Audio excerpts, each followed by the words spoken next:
جب یہ مسلمان روزہ رکھتا ہے تو اللہ تعالی دن اور رات میں اس مسلمان کی دعاؤں کو قبول کرتے ہیں۔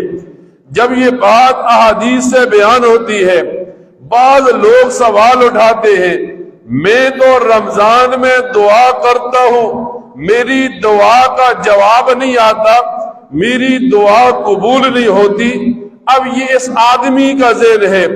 اس کے مقابلے میں علماء کتابوں میں یوں لکھتے ہیں، قیامت کا دن ہوگا، ایک آدمی کے سامنے اس کی نیکیاں لائی جائیں گی، نیکیاں بہت زیادہ ہوں گی۔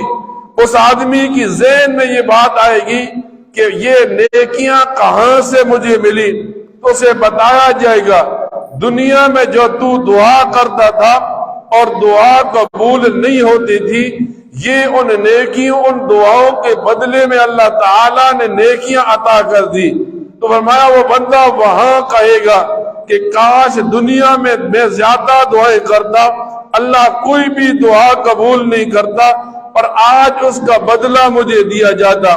فرمایا جب مسلمان دنیا کے اندر آتا ہے، مسلمان کو بتایا جاتا ہے 3 آدمیوں کی دعا کبھی بھی رد نہیں ہوتی۔ ان 3 میں سے ایک وہ آدمی ہے جو روزے دار ہے۔ روزے دار کی دعا رد نہیں کی جاتی۔ جب بھی یہ روزہ رکھنے والا سحری کو دعا کرے، دن کو دعا کرے، مغرب کو دعا کرے، جس وقت بھی یہ دعا کرتا ہے، اللہ تعالیٰ اس کی دعا کو اپنے پاس محفوظ کر لیتے ہیں۔ فرمایا دوسرا وہ آدمی جو سے امام عادل کہتے ہیں، نیک بادشاہ ہو، جب بھی وہ دعا کے لیے ہاتھ اٹھائے، اللہ تعالیٰ اس کی دعا کو رد نہیں کرتے۔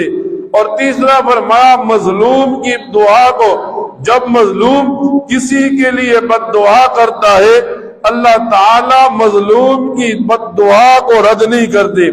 اس کے ساتھ علماء لکھتے ہیں مسلمان کو بتانے کے لیے کہ والد کی دعا اپنی اولاد کے حق میں کبھی رد نہیں کی جاتی۔ فرمایا جب بھی والد اپنی اولاد کے لیے دعا کرتا ہے، اللہ تعالیٰ ضرور اس والد کی دعا کو قبول فرماتے ہیں۔ اب مسلمان رمضان کا مہینہ پاتا ہے،